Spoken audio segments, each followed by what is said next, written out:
Perfect. Okay. So, um, all right. I've just grabbed our last two sets of slides. Nope, I've just grabbed the last set of slides twice. All right. I will grab the last slides. There we go. Now we have both. Okay. So, I've said before in some of the others, as we get closer to like what we've been doing very recently, the amount that I need to sort of, hey, remember when ends up decreasing because I can't tell you like, hey, remember when we did this last week. Like you already know the info. So instead, these types of scroll throughs for the very recent chapters tend to be more of a, hey, these are the good things to know, or these are the types of things I might ask you about, and a lot less of me actually sort of re-explaining stuff unless people have specific questions. So I'm going to scroll through and give you some thoughts on like broad styles of questions. And especially when looking at like disorders and treatments, I could ask you about, this person has these symptoms, which disorder fits best? Or within this category, what's something that might be similar with this other category? So those kinds of, do you understand the broad picture? Do you understand like the basics in terms of similarities and differences between and across different categories? So things like when we talk about our mood disorders, you would know that depression and bipolar disorder are going to have some similarities, but you'd also know that our bipolar disorders might have something that's a little bit more akin to, say, almost anxiety leaning, but not quite in terms of sort of high levels of energy. But I don't know. We'll see some as we get there. We spent some time at the beginning determining sort of what is our definition when we're looking at diagnosis, and the fact that people use the term sort of abnormal psychology to look at atypical functioning. And we said, so what is it that makes something worth diagnosing? We have a couple of Ds, distressing, dysfunction, and deviance, as well as potentially danger that might be useful to know. Because a lot of these are, well, I get tons of questions on the recent chapters, I can ask you a lot more details. Um, I could ask about one of these terms, but I might have better places to put that question. In terms of our shifts here, um, starting with sort of our historical perspectives, we didn't spend tons of time talking about like old perspectives beyond the fact that we have a shift, and even got to tie that in our last chapter about the fact that the development of antipsychotics was a main influence in terms of the most recent deinstitutionalization push. Um, we also stress the diathesis stress comes up yet again. I've said before, this comes up all the time. I will definitely ask you about it. So we don't need that again to talk about now. Um, we had said that a lot of the facts and figures here, the numbers themselves are not the important part. It's more the fact that different diagnoses are fairly prevalent, and not so much the fact that, X percentage of people have this disorder.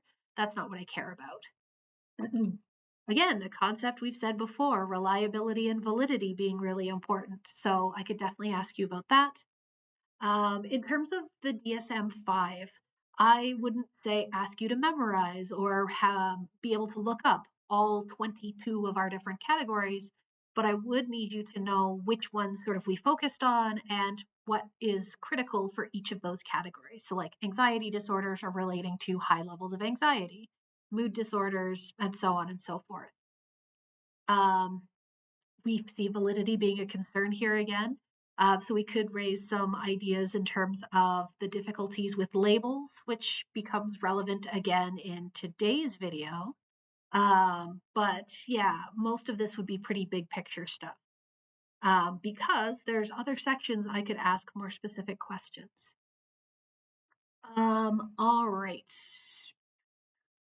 So more about issues with labels, cultural differences. This again could be a big picture thing I can ask you about, because we repeatedly end up talking about things like there's differences between cultures in terms of not just like how we diagnose things or the criteria used to diagnose, but also in, say, social cultural things that might influence whether we seek treatment or not. All of that comes up a couple of different times. So I could ask a pretty big picture question about it relating to pretty much any of these topics at the very end. We didn't go into details on specific cultures tied to disorders, but then we go into lots of detail on the others. So for these ones, I might ask you, if somebody has these symptoms, which of these anxiety disorders do they have? You might know that we have some categories that have changed because of our DSM-5 revamp. So we have two we spend a bunch of time talking about.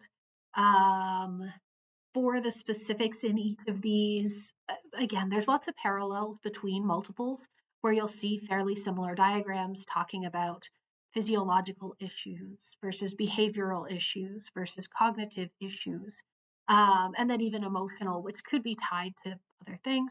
But we do the same thing when we talk depression. We do the same in multiple of these categories. So it might be a good idea to understand that there are multiple things that contribute to a particular diagnosis. Again, knowing the specifics between each of these, I wouldn't necessarily ask you like, what is agoraphobia? But I could ask you about phobias in general. Um, we do talk biology stuff again. I've mentioned before, our twin studies and adoption studies are a really good way of me testing both your understanding of, say, correlations, as well as your understanding of those specific types of studies. And they can apply to so many of the topics we've discussed. So disorders, it applies. It applied in intelligence. It applied when we talked personality. It's applied in predisposition towards stress. So those are things that you would definitely need to know in at least one of those contexts. So definitely focus on that. Bringing in learning, that makes sense. What else? Um, we did talk a lot about the fact that there are differences, whether they're due to like external cultural or societal influences, as well as like internal biology or hormone related influences. So we had sort of our disclaimer slide that we continued on from. But knowing that a lot of these disorders are more diagnosed in some sexes, but not the others, that might be useful to know, at least in the ones where I saw it necessary to comment on it. So things like, we know that anxiety disorders are going to be a lot more common in women. But if we look at maybe some of our personality disorders, those end up being more common in men. So that might be a question. Knowing the difference between obsessions and compulsions would be a good one to know for OCD, especially considering there aren't tons of slides that I could ask you about. And again, because I ended up skipping over a lot of the specific brain areas that are involved, because we really don't need that level of detail. And by we don't need it, meaning I chose not to provide it so that I don't have to ask you about it. Even our discussion on PTSD is very, very brief. So if it came up, it would probably not be in a question of its own. It might be maybe related to something else, but less mentioned, less stressed, therefore less important. We talked mood disorders, the whole what's depression similar to, how do some of these differ from one another. So things like, how could you tell the difference between depression and one of our bipolar disorders? That would be a good application. Again, we get our multiple components that are contributing, that are involved, same basic pattern, still know it. Different types of bipolar, seasonal affective gets mentioned, but the other ones are probably more important. Again, twins, talking about biological factors. So very much, I could ask you a question that says something about, this is what we see with identical twins, or this is what we see when we look at adoptive parents versus biological parents, something like that to get you to understand these biological components. Definitely something you should practice with. We do have some of these disorders where we know that maybe there's a specific neurotransmitter involved. Because those that have a specific neurotransmitter involved are fairly rare, and the ones that they refer to are usually one of the most common ones. So we typically talk like serotonin, norepinephrine, GABA, dopamine. Those all tend to be the really common ones. So if it was, again, important enough to bother mentioning in that section, those would be something I could ask you about. Our different perspectives come up yet again. Because they're still relevant, I would still say know them, especially if we've tied them to things like our mood disorders. We've said here's specific theories and how they relate to this. Yeah, anytime they come up and anytime I have a slide that has, say, multiples that you could compare. So, hey, look, cognitive components, humanistic components, psychodynamic components. I could ask about that pretty easily.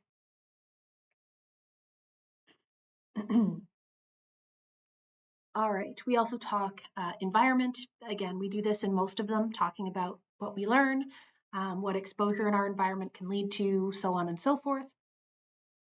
Actually, one sec, I just need to cough, and I don't know how to mute without touching everything, but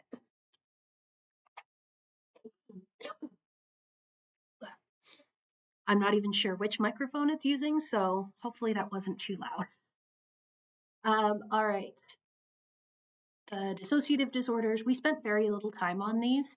So if I asked you a question, it would probably be a fairly broad question, something like maybe describe a case where someone obviously has one of these specific disorders, but there are other sections that I'd probably be more likely to do questions on unless I had space.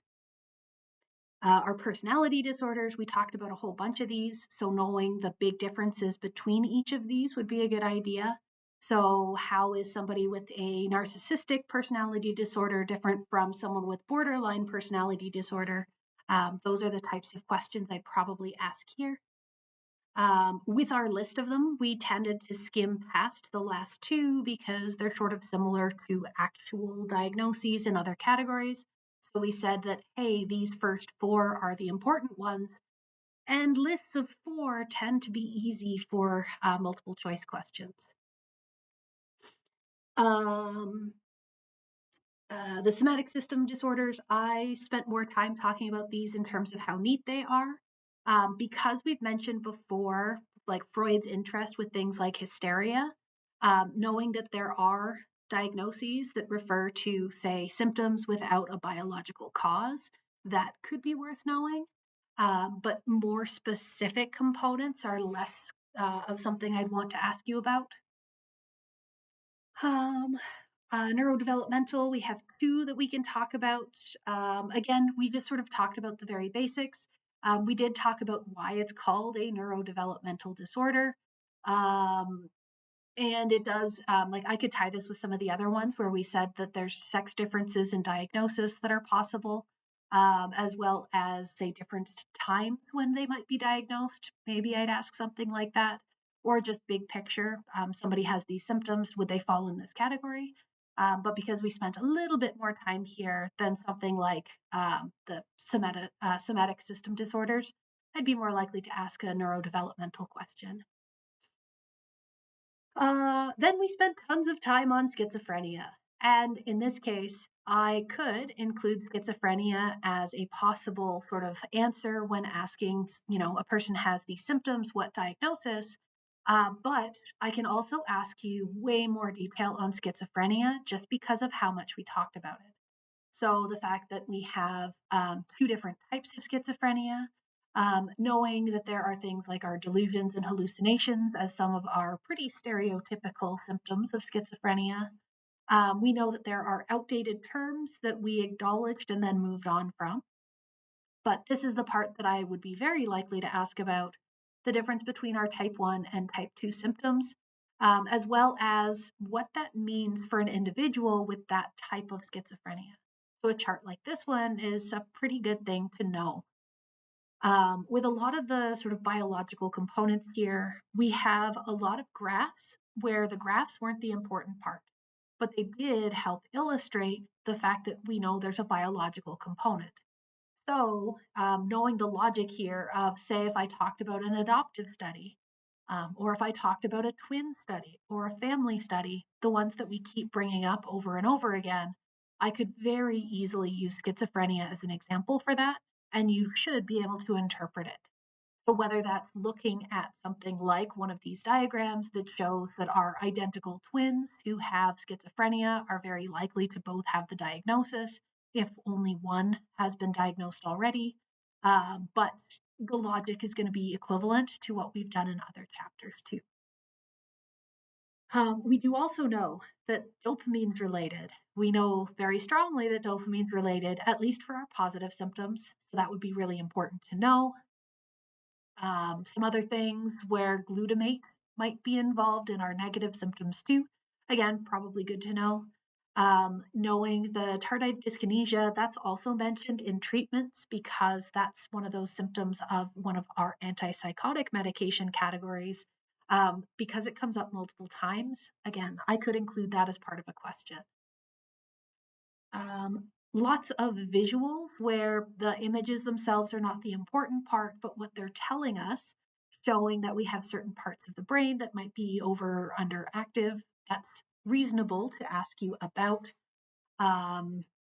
Other factors. So we talked about the fact that the environment while in the womb might matter, but we also have things like predispositions from stress. That diathesis stress model comes back again.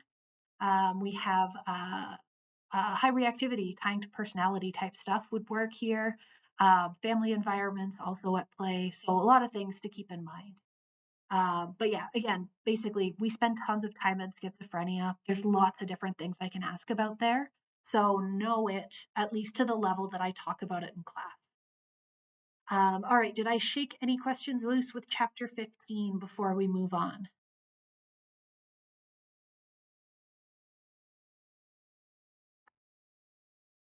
All right. Okay. Well, then, that's going to get us to chapter 16. And again, this should be really fresh. Oh, and then,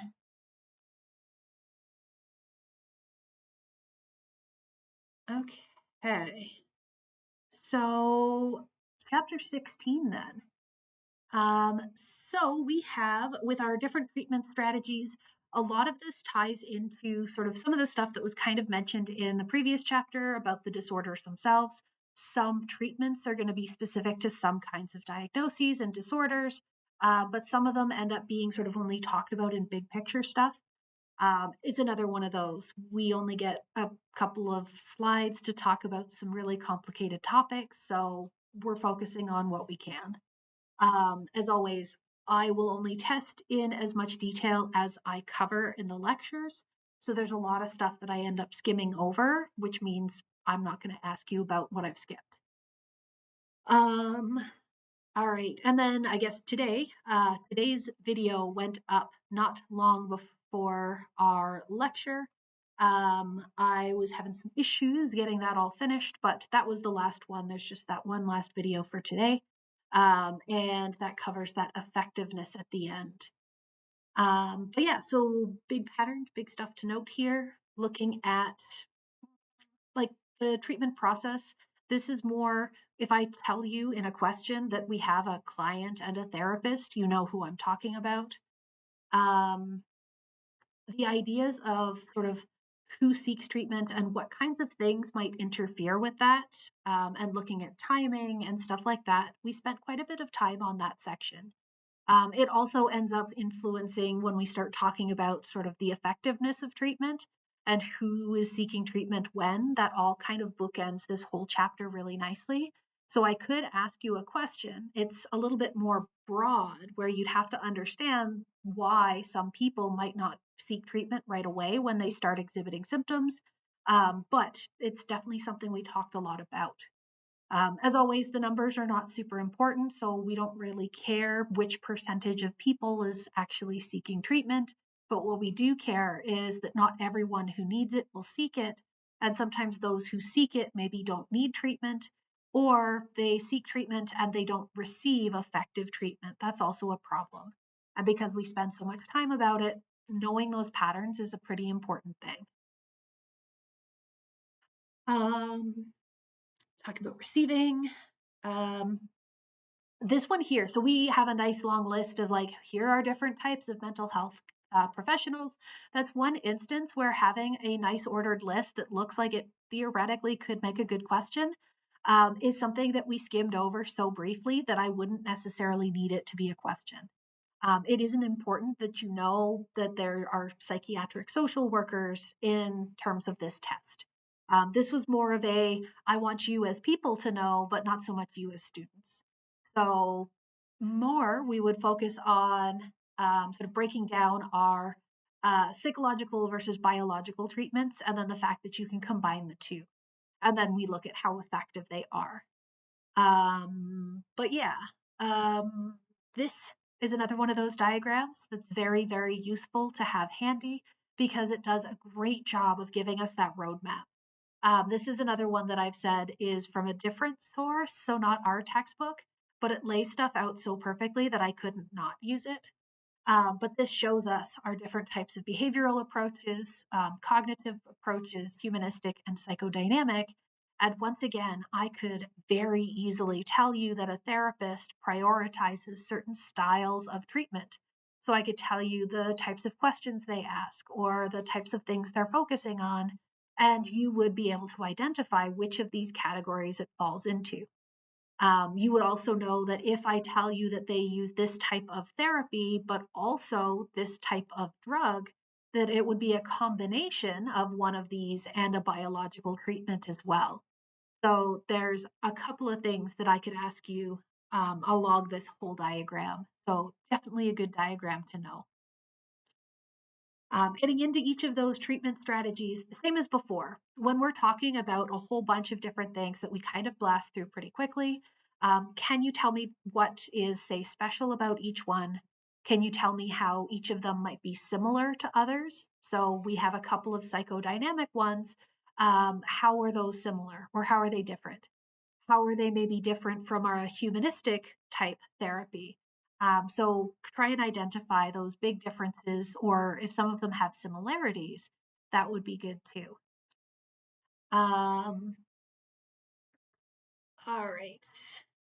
We talk a lot about psychoanalysis just because Freud gets brought up so much in all of our different chapters. So that's not a bad thing to still know very, very well. When we have things that come up across multiple chapters, it might be good to know how they relate to those other chapters. So things like Freud and looking at his sort of insight as understanding that unconscious mind, that could also maybe tie back to things like his unconscious and how it influences personality, and how that then might help explain, say, maladaptive personality traits. So maybe making some bridges between topics. Um, knowing some of the pros and cons of each of these strategies is probably a good idea. We don't have to stretch too hard, I don't think, to figure out why people don't love Freud's approaches. That happens in every time we make it or make an acknowledgement of him. But when we start looking at like humanistic therapies, what are they good at? Maybe what are they not so great at if we decide to talk about it? Carl Rogers therapy is so important just because of its contributions to later. So I might ask about his stuff. Again, lots of repetition where this came into play when looking at like social behaviors or social psychology stuff. Again, if it's brought up multiple times, it's more likely to test on it. I obviously have a predisposition towards behavior therapies just because of my own background, but that then led to me talking more about these behavior therapies. Again, whenever we talk about a behaviorist perspective, we typically mention the concepts of conditioning. So, talking operant conditioning, I think I even went into classical conditioning with some examples, and the fact that I took the time to remind you of those probably something to read into. Um, we get a couple of slides on extinction, so you should probably know what that is. Getting into, I used a couple of examples with our fear of dogs. Um, Again, classical and operant behavior, definitely coming up again. A couple of actual strategies, systematic desensitization versus in vivo. I would definitely expect you to know the difference. So if I wanted to have like a multiple choice with 4 options, one of the options could be systematic desensitization, one in vivo desensitization. Maybe I'd throw in extinction because it's nearby, and then flooding because systematic and in vivo desensitization and flooding are all based on the same principle. And I need a fourth, so extinction's close enough that it could confuse people if they don't know them well. But again, ask yourself, how are these similar? Because they definitely have similarities, but also how would you tell the difference? What would, in a situation, tell you that it's flooding and not in vivo desensitization? So those are definitely things you should understand. Modeling, following the behavior of others. We've mentioned how people tend to copy others' behaviors, and we can learn through the performances and experiences of others. That's fine. I spent uh, probably a lot more on token economies than our textbook would.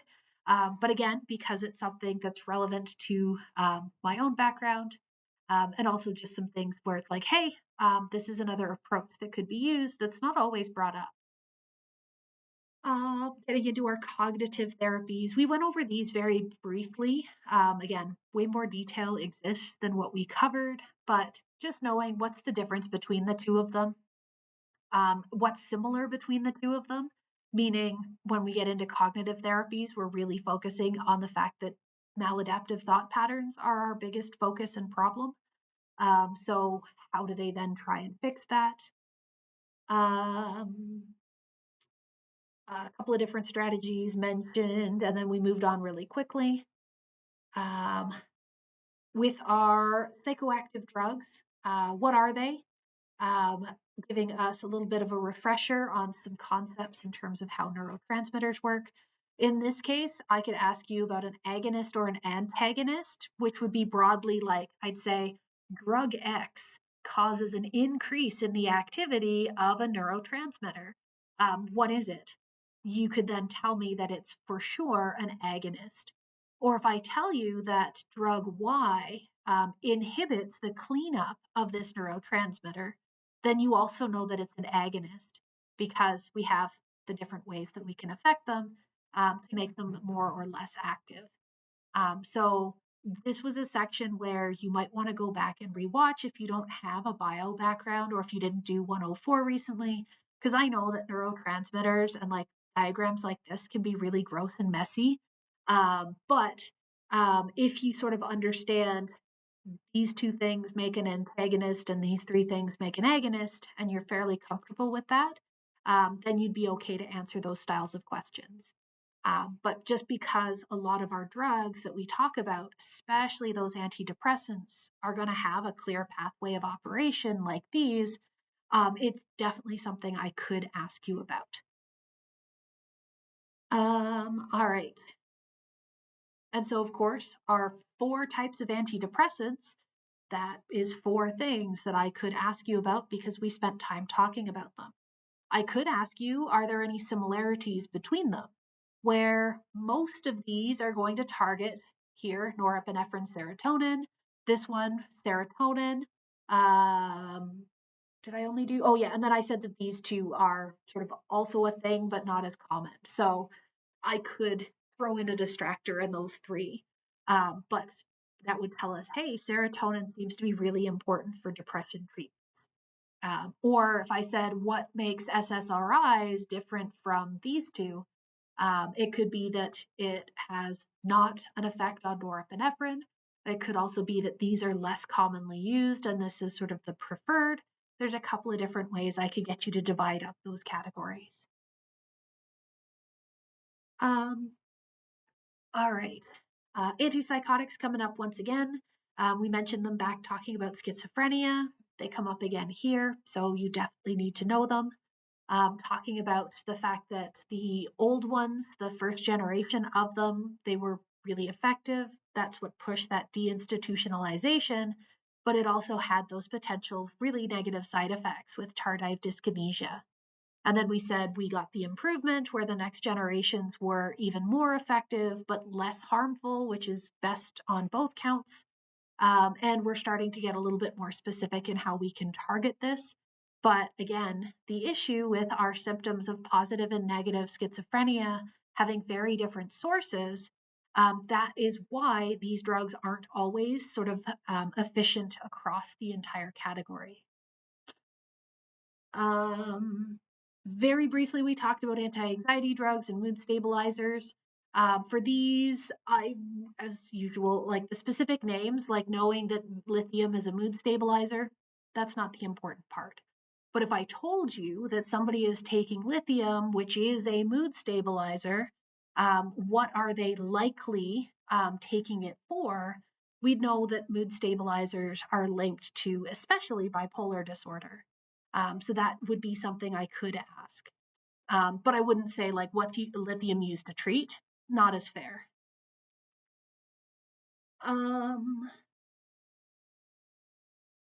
Then we started, this is a little bit of the effectiveness stuff, which we do more of at the very end. Talking about non-drug related biological treatments. So ECT, TMS, and then surgeries. Again, for these, I think they've come up a couple of times before, possibly not electroconvulsive, but transcranial might have been mentioned. So I might be mixing that up with 104. But the fact that we've talked about these as possibilities, again, you could say, well, this is what it's mainly been used to treat, or this is what it's fairly effective at. So we know that like ECT and our psychosurgeries are extreme cases, very unlikely to be used today, but sometimes still employed for those cases where nothing else works. And then TMS as something that's fairly new, and we know that it's been useful for treating depression. So big picture stuff, I wouldn't ask very specific details about these because we didn't talk about them. And then for today's video, when we got into our effectiveness, one of the big take homes from this is the fact that it is very hard to evaluate effectiveness. And so we spend a lot of time talking about, let's go here, so different types of control groups. Lots of ties back to the methods section.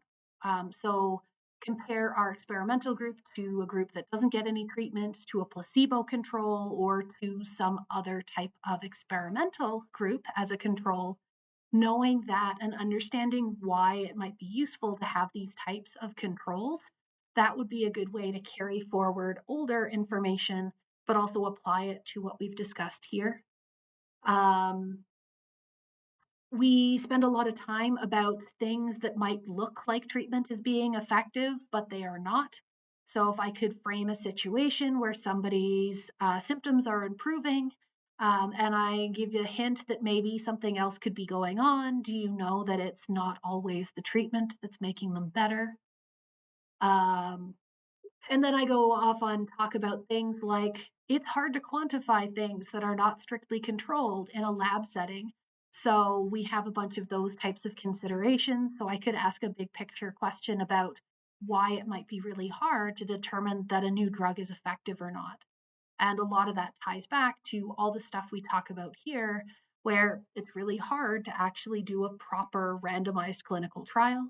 It's really hard to have a new drug come in and be accepted as an effective treatment because it's also really hard to get evidence that it is effective, and all of the things like that. Bringing up sort of a double blind so that we get rid of some of our bias if we can. The guidelines, it's like, yes, these are the guidelines, but also a lot of it is logical. If you're trying and striving for these very controlled tests and studies, you really want to make sure you follow all the rules. Establish your guidelines, standardize things, have controls, make sure things are taped and recorded in a particular way, and so on and so forth. So the specifics on the slide are not important, but the logic is. We gave this as a visual that stuff seems to be effective, but the numbers are not specifically important. And then getting into our evidence of effectiveness and the fact that we have some well-established treatments that are well-established and well-supported by studies. And that's kind of why they are our standards. Newer studies, or I guess newer treatments, come in and start generating studies, but it takes them a long time to get established. So they are probably helpful, but we don't have the evidence for it yet. And that's why things like even TMS, which has very recently been sort of accepted and approved as a very strongly supported treatment for depression, it's only recently passed approvals to be used widely because they had to accumulate enough data to make people comfortable that the side effects were not very bad and that the benefits were really large. So knowing that it's kind of a slow process and that we need higher levels of support to trust these treatments, that's what the point is here. We skimmed through a couple more examples where a lot of the visuals in this chapter are just, it shows us a trend. We know the trend and could be tested on the trend, but I won't ask about a specific study or a specific treatment type in this case. The dangers thing is just talking about what are some things that could go wrong? What are people usually worried about when they think things are going to go wrong? And then the fact that, yes, there are specific dangers. Some of them come from the fact that psychology itself has one of those sordid histories of bad decisions and ethical problems. But nowadays we have really strong ethical rules because of it, which gets us to the ethical standards, which is again a complete refresher from when we talked ethics in that methods module. So we're getting to apply those same principles that are basically saying we have to follow the ethical rules of the area where the studies are being conducted for those studies to actually go through. And that also applies for treatments beyond those studies.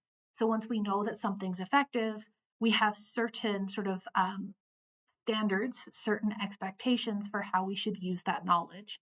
So because it's a repetition and because it really matters and we spend 2 slides on it, I could ask you about that once again. But yeah, this chapter ends up being a really nice sort of pull back to other earlier chapters, stuff that I could carry forward from those.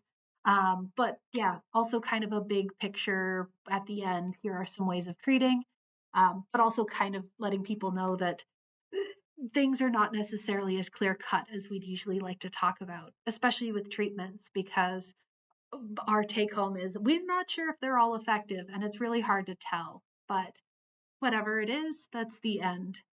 But yeah, any other questions?